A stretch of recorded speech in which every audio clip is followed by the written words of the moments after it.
Welcome back, warrior. We're reading Exodus chapter 12, and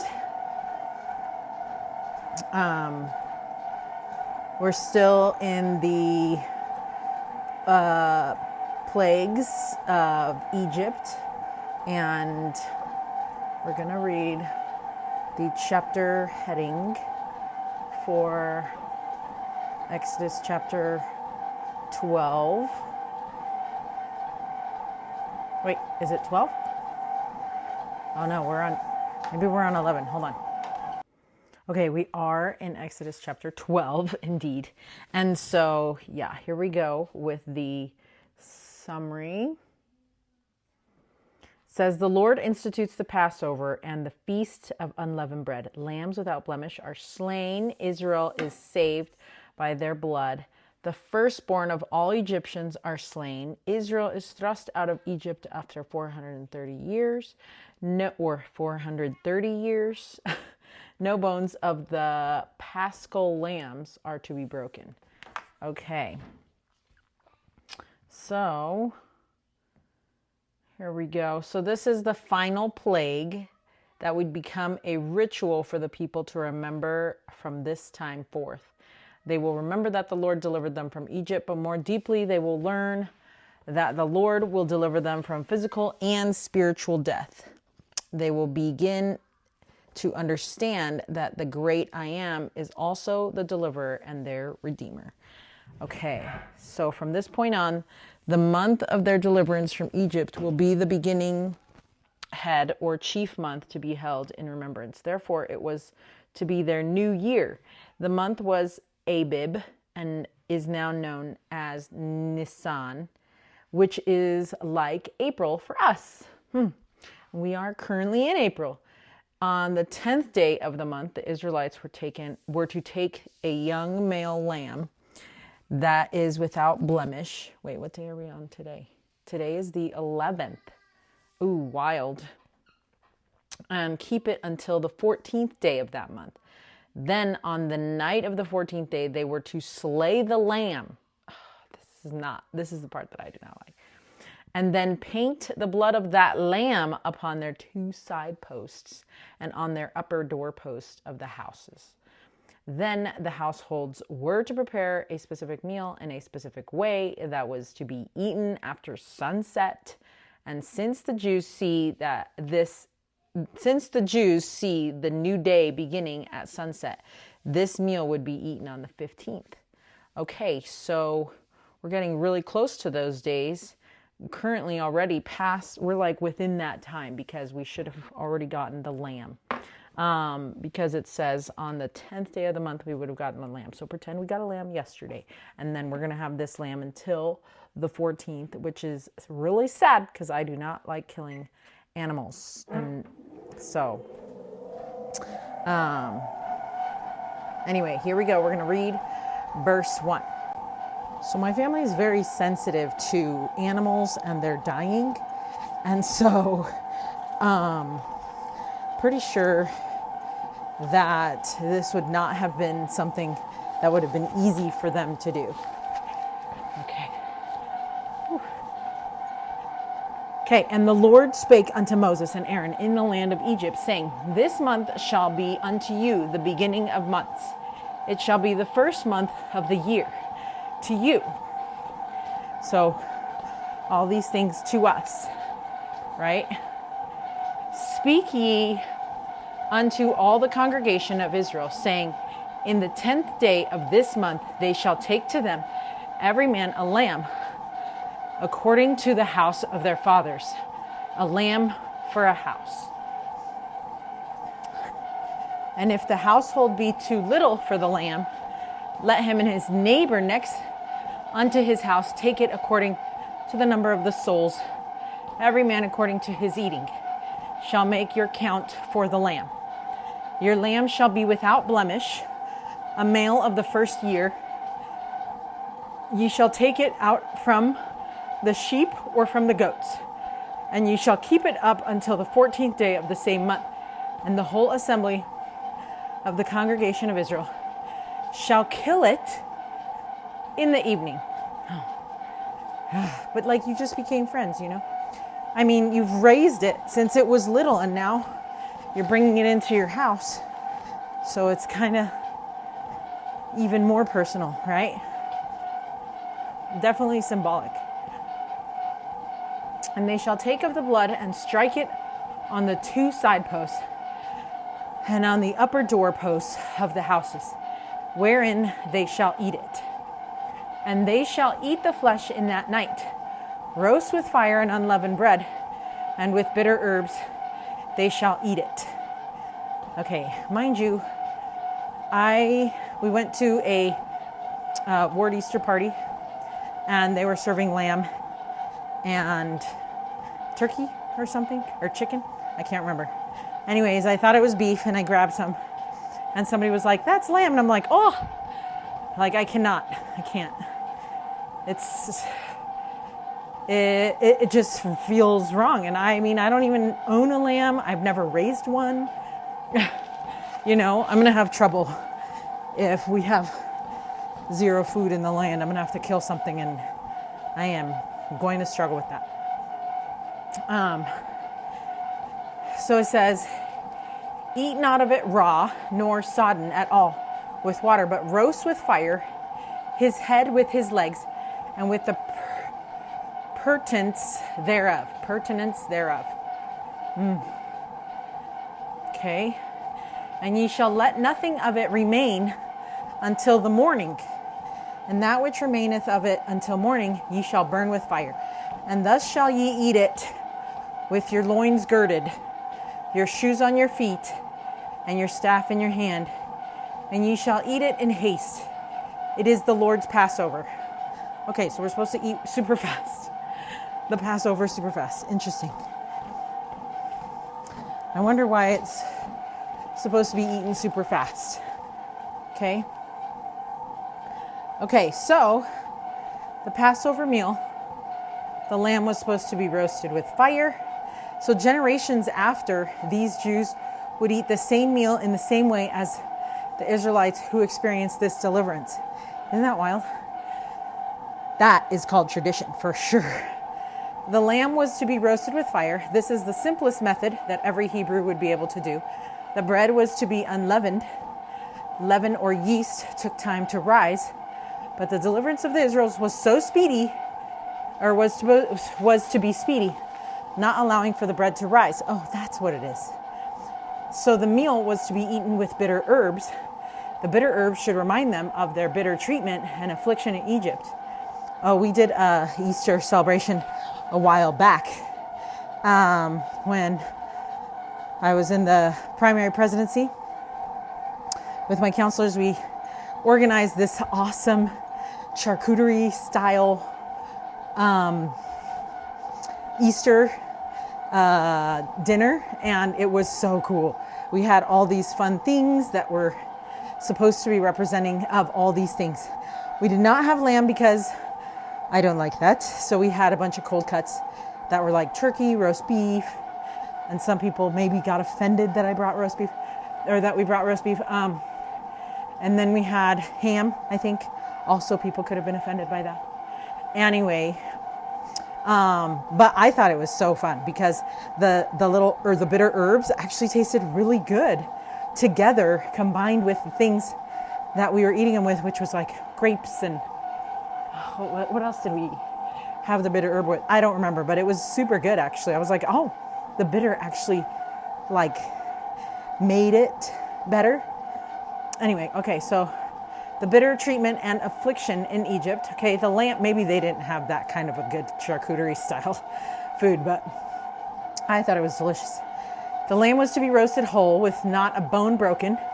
It was to have the head and the legs and the insides, which is purtenance. All of the lamb was roasted, which was not the common practice. The whole lamb was to be consumed, and if any remained, it was to be burned with fire. This was the sacrifice. This was sacred flesh. Okay, they were to eat it with their loins girded, your shoes on your feet, and your staff in your hand. And ye shall eat it in haste. The Israelites generally wore long robes And when preparing for work or travel, they would tuck their robe into their girdle or belt, so their clothing would not be in their way. Therefore, these Israelites were to eat this meal in haste, ready to go, with full faith that they were about to be delivered. This action would signify that they were expecting to leave, that their faith was in the Lord who was about to deliver them. They were not they were not to leaven their bread as usual, wear their clothing as usual, or cook their meals as usual. They were to do everything in haste, ready to go, before the deliverance actually came. Isn't that interesting? Like, how do we, okay, when President Nelson says, expect miracles, this is kind of what this is reminding me of. Expect miracles. Live as you expect miracles. Like that just is awesome, right? Like do the things that will help you be ready for this deliverance, right? And I love that. They were doing everything that they could to prepare themselves, and everything that they could and that they controlled, and then waited on the Lord for the things that He controls, right? So verse 11, I wonder how many of us don't think miracles are going to happen, and so we don't prepare, right? It's making me rethink all kinds of stuff, right? Like in business and in real life. Verse 11 is the first time we see the word Passover, or Pesach. In Hebrew, this is the night that the Lord will protect them as the angel of death passes over the homes with the blood of the lambs upon their doorposts. So they will be delivered from death, and they will be delivered from slavery. Okay, so Exodus verse 12. We're still Exodus chapter 12, verse 12. For I will pass through the land of Egypt this night, and will smite all the firstborn in the land of Egypt, both man and beast, and against all the gods of Egypt I will execute judgment. I am the Lord.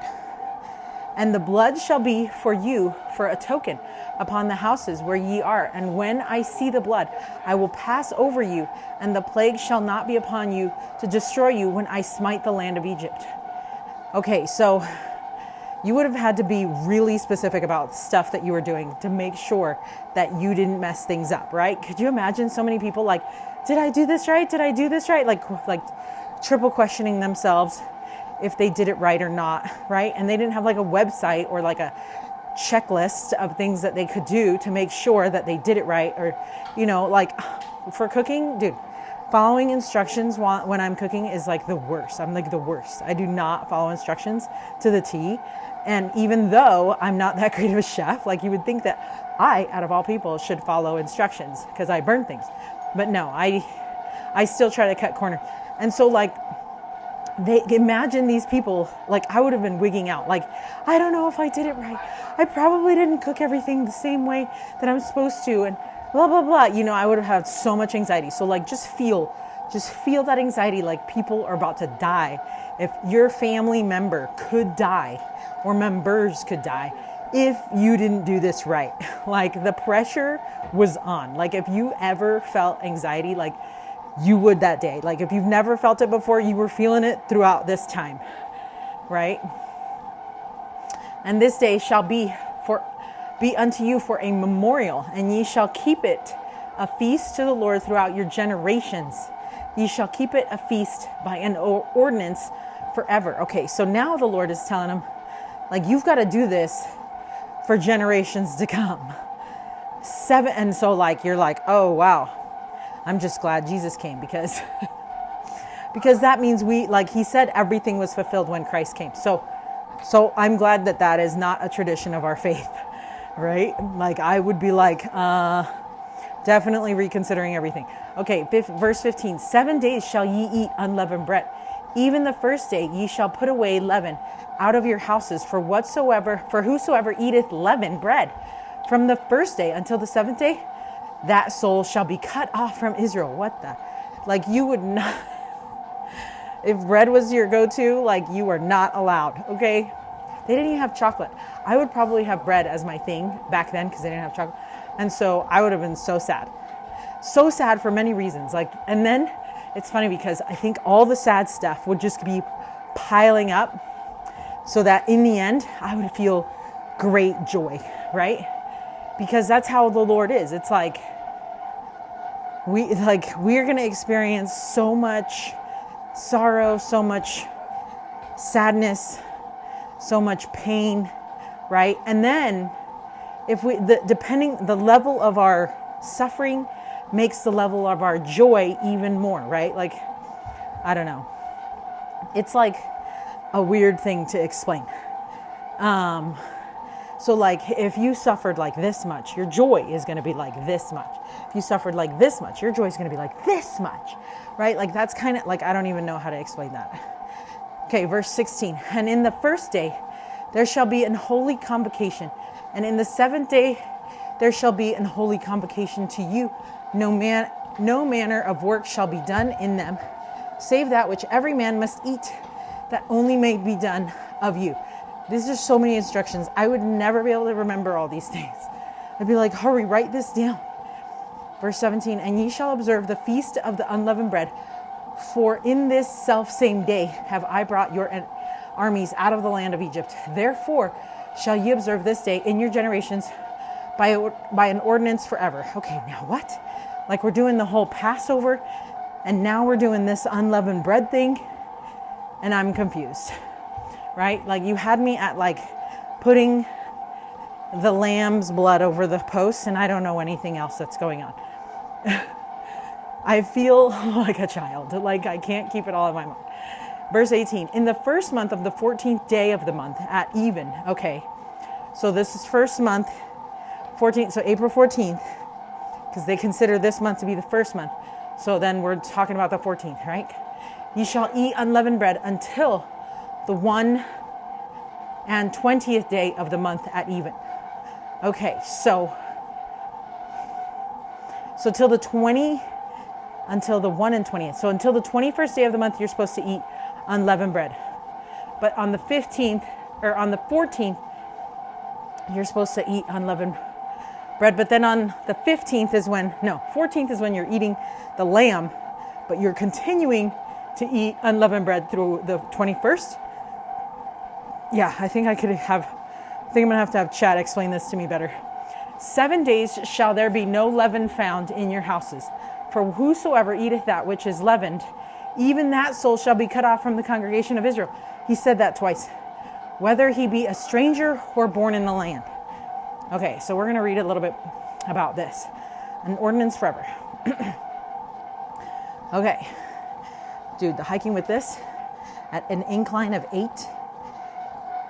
It's really hard. Okay, before the first Passover meal occurred, the Israelites knew that this would be a memorial, and you shall keep the feast of the Lord throughout your generations. Okay, and an ordinance forever. Therefore, the Jewish Passover is one of the oldest Jewish holidays, and Christians have replaced it with Easter. And more specifically, the Lord introduced a new ordinance in which we remember our deliverance, the ordinance of the sacrament. 3 out of the 4 Gospels, Matthew, Mark, and Luke, describe the Lord's Last Supper being the Passover meal. He then, as the Lamb of God, was sacrificed. Oh, sad. Okay, sad but awesome, right? Sad but awesome. It's sad, happy, happy, sad. Okay, there's a quote from President Boy K. Packer. He says, at Gethsemane and Golgotha, the Savior's blood was shed. Centuries earlier, the Passover had been introduced as a symbol and a type of things to come. It was an ordinance to be kept forever. After the crucifixion of the Lord, the law of sacrifice required no more shedding of blood. Whew. The sacrifice thenceforth was to be a broken heart and a contrite spirit, repentance. And the Passover would be commemorated forever as the sacrament in which we renew our covenant of baptism and partake in remembrance of the body of the Lamb of God and his blood, which was shed for us, end quote.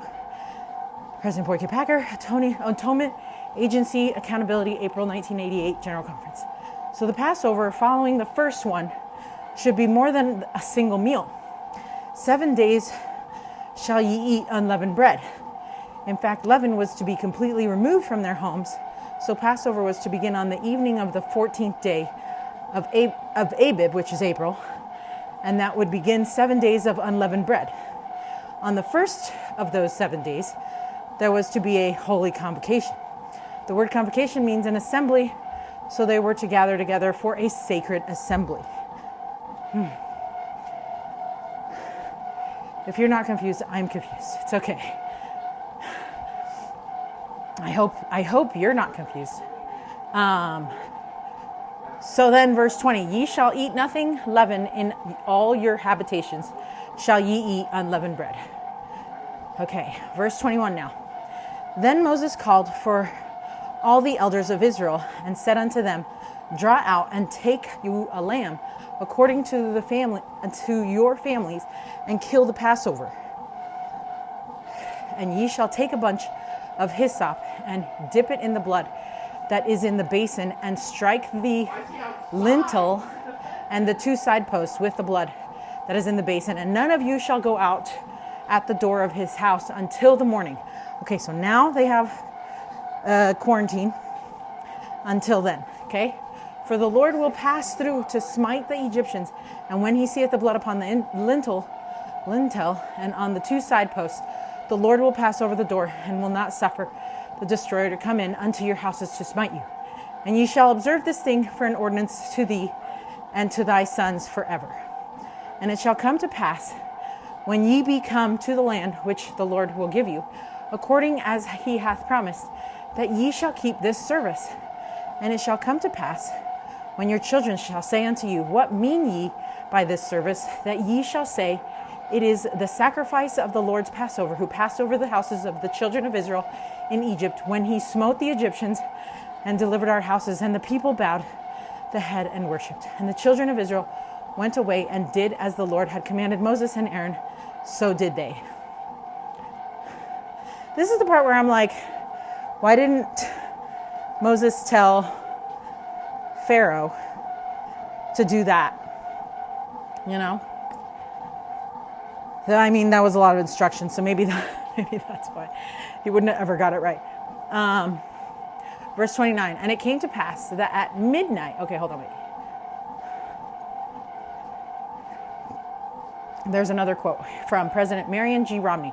He says, this reference to the destroying angel passing by the children of Israel refers to the occasion when, to persuade the Egyptians to let Israel go, the Lord smote all the firstborn in the land of Egypt, from the firstborn of Pharaoh that sat on his throne, unto the firstborn of the captive that was in the dungeon, and all the firstborn of cattle.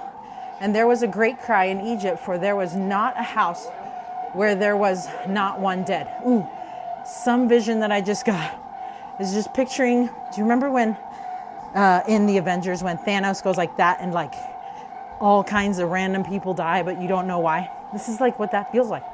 Anyway, but in his death dealing mission, the destroying angel passed by the homes of those Israelites who had marked their door lintels and side posts with the blood of the Lamb, as directed by the Lord. It appears from the word of wisdom and other scriptures that there are destroying angels who have a work to do among the peoples of the earth in this last dispensation. The Lord told the prophet Joseph Smith in 1831 that because all flesh was corrupted before him, and because the powers of darkness prevailed on the earth, these angels were waiting the great command to reap down the earth, to gather the tares, that they might be burned.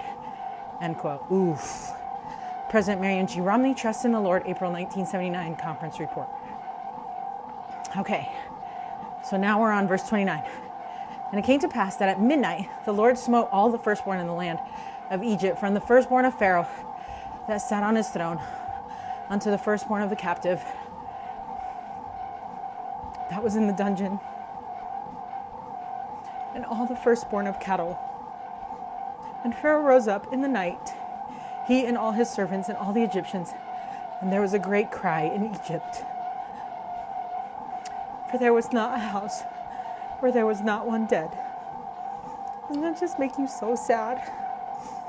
The poor children didn't do anything. They probably would have been fine letting them go. But the Lord made them suffer, you know? Well, I guess hopefully not suffer. But it was the parents who suffered. Children should never die before their parents. It should just be a rule, right? The 10th plague In every family with a firstborn son, that child died, just as it had been prophesied. You know, and if you ever struggle with infertility, you would know that this was not a cool thing to do. I mean, it's not cool when you don't struggle with infertility, but this is not cool even more when you do, right? But then you also realize that the one who's in control is the Lord, and he giveth and he taketh away, right? Back in Exodus 4, when the Lord was calling Moses to go to Egypt, he said to Moses, "And thou shalt say unto Pharaoh, Thus saith the Lord, Israel is my son, even my firstborn. And I say unto thee, Let my son go, that he may serve me. If thou refuse to let him go, behold, I will slay thy son, even thy firstborn." So he told them this way back in Exodus chapter 4. And the Lord does not just joke around, you know, like, oh, I was just kidding. That's not in the Lord's vocabulary. And so the fact that he warned them in advance is key to remember, but also that it's sad that Pharaoh let it go this far, right? The Lord considered Israel to be his firstborn son, the birthright son who carried great responsibility. This was a son who must be released. And Israel was now learning that only through the blood of a firstborn lamb would they be truly delivered. The other plagues did not deliver them. The blood of the lamb did. Oh, it is just harsh, you know. And in the movie Joseph or Moses, I can't remember. Like, it's all the Joseph, and then anyway, there's like several movies. Anyway, and in that movie, the one that they show like the Pharaoh's son so cute, like he's just so cute, and you're just like, what? Oh, and you just, it's like heart-wrenching, you know. And what about Pharaoh's wife? Like, what she would have been like, this is your fault, you know what I mean? Like, that would have been the worst. Anyway, verse 31. And he called for Moses and Aaron by night and said, Rise up and get you forth from among my people, both ye and the children of Israel, and go serve the Lord as ye have said. And take your flocks and your herds as ye have said, and be gone, and bless me also. And the Egyptians were urgent upon the people, and that they might send them out of the land in haste, for they said, We be all dead men. And the people took their dough before it was leavened, their kneading troughs being bound up in their clothes upon their shoulders. And the children of Israel did according to the word of Moses. And they borrowed of the Egyptians jewels of silver and jewels of gold and raiment. And the Lord gave the people favor in the sight of the Egyptians, so that they lent unto them such things as they required, and they spoiled the Egyptians. And the children of Israel journeyed from Ramses to Succoth, about 600,000 on foot. 600,000 people on foot that were men beside children. And a mixed multitude went up also with them, and flocks and herds, even very much cattle. And they baked unleavened cakes of the dough which they brought forth out of Egypt, for it was not leavened, because they were thrust out of Egypt, and could not tarry, neither had they prepared for themselves any victual. Right? So everything, they had to go so fast, because it was in the middle of the night when Pharaoh was like, go, leave, you know. Victual is a supply of food and provisions. Okay. And then mixed multitude, meaning other non-Israelites, also went. Okay. So just as the Lord had said, Pharaoh ordered the Israelites out of the land, along with their flocks and their herds, everything. And this was the first time that Pharaoh had agreed to let them go on the Lord's terms. It's sad. If only he had let them go earlier. And it was not only Pharaoh, but the nation of Egypt that wanted the Israelites to immediately leave. And they gave them their jewels and raiment upon them. Oh yeah, because they've all been suffering for who knows how long, right? Like the blood thing was like a week. And then like several of these things probably took, I mean, it must have been months, right? That these things happened.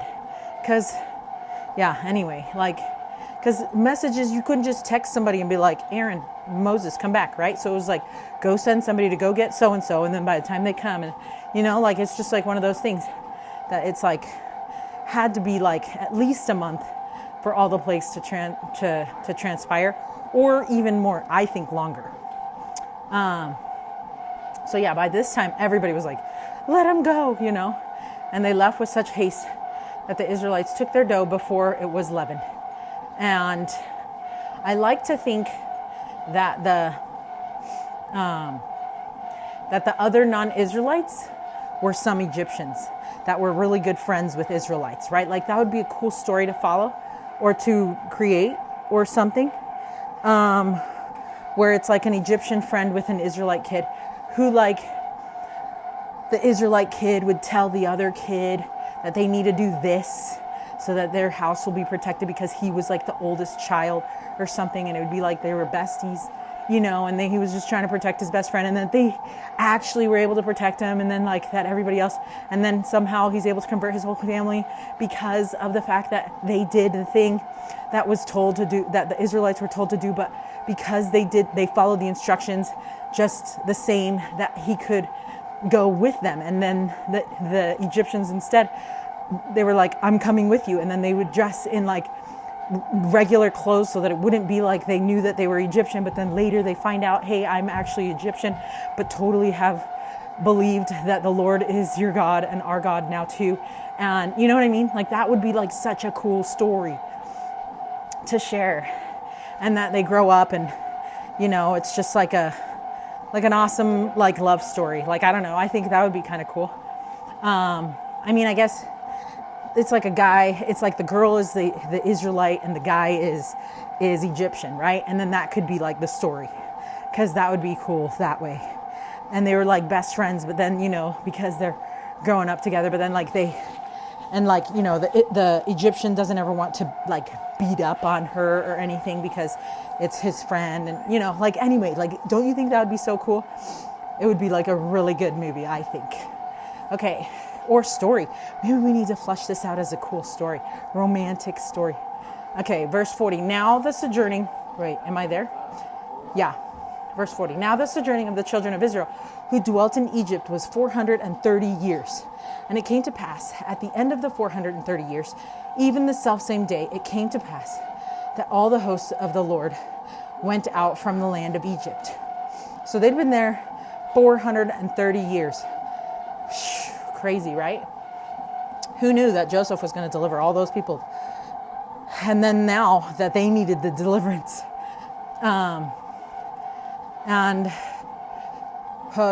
Okay, verse 42. And then it is a night to be much observed unto the Lord for bringing them out from the land of Egypt.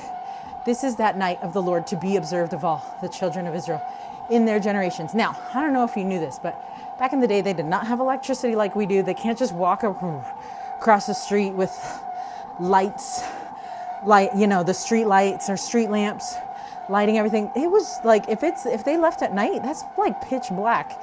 And they had to probably have carried torches or something.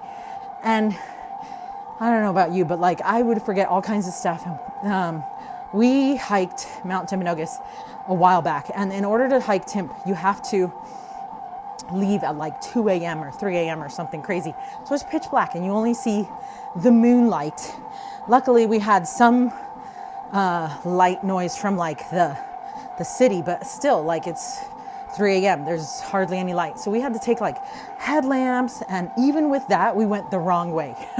We're like climbing up these rocks that are like pouring water, and I'm like, I don't think this is the way to go.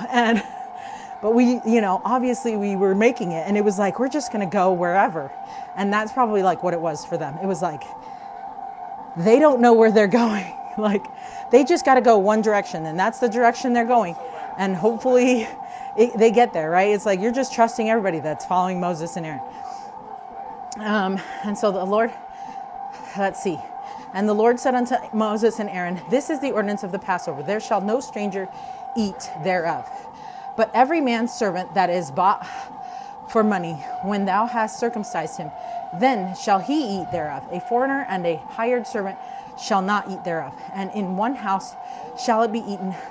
Thou shalt not carry forth aught of the flesh abroad out of the house, neither shall ye break a bone thereof. All the congregation of Israel shall keep it. And when a stranger shall sojourn with thee, and will keep the Passover to the Lord, let all his males be circumcised. And then let him come near and keep it. And he shall be as one that is born in the land, for no uncircumcised person shall eat thereof. Okay, so that's that story, that romantic comedy that I was telling you about, or drama maybe. We will have to pass over, get it? The scene where he needs to become circumcised, because that would be crazy. We would not want to see that. And one loss shall be to him that is homeborn, and unto the stranger that sojourneth among you. Thus did all the children of Israel, as the Lord commanded Moses and Aaron, so did they. And it came to pass that selfsame day that the Lord did bring the children of Israel out of the land of Egypt by their armies. Okay, so so in verse 40, we learn that the Israelites had now been in Egypt for 430 years. They were finally leaving Israel, and once being 70 souls, was now about 600,000 on foot that were men beside children. The 600,000 would have been men fit for battle. So add the women, older men, children to that number, and we are far over 1 million souls, all leaving Egypt, all to journey together in the wilderness. What a sight that would have been to behold, for real, right? Without delay, they left, and this was to be a night to be much observed unto the Lord, and the Lord had done as he had said he would. Moses' personal feelings of inadequacies were of no significance now, right? The deliverance happened. Israel was freed and positioned to fulfill the purpose for which God intended Israel to fulfill. As President Nelson has taught, imagine my delight when I was led recently to a new insight. With the help of 2 Hebrew scholars, I learned that one of the Hebraic meanings of the word Israel is let God prevail. Thus, the very name of Israel refers to a person who is willing to let God prevail in his or her life. That concept stirs my soul. Gotta love President Nelson. Okay, President Russell M. Nelson, Let God Prevail, October 2020 General Conference. Ooh, that's something we can remember. October 2020 we're in COVID season, the COVID plague, and Let God Prevail kind of goes with Israel's deliverance, right? And we're seeking deliverance from this COVID. And having that talk be right in there seems very appropriate. Okay, and then the understanding that this refers to a person who is willing to let God prevail in his life or her life applied to the Israelites, as they had the faith to walk out of Egypt, and it applies to us too. It equally applies. But also, they didn't just have the faith to walk out of Egypt. They had the faith to do all the things up until that point that they had to. And then, of course, I feel like the walking out of Egypt was like almost easier than all the things that they already had to do to prepare for this walk out of Egypt, right? So, I don't know, that's just me.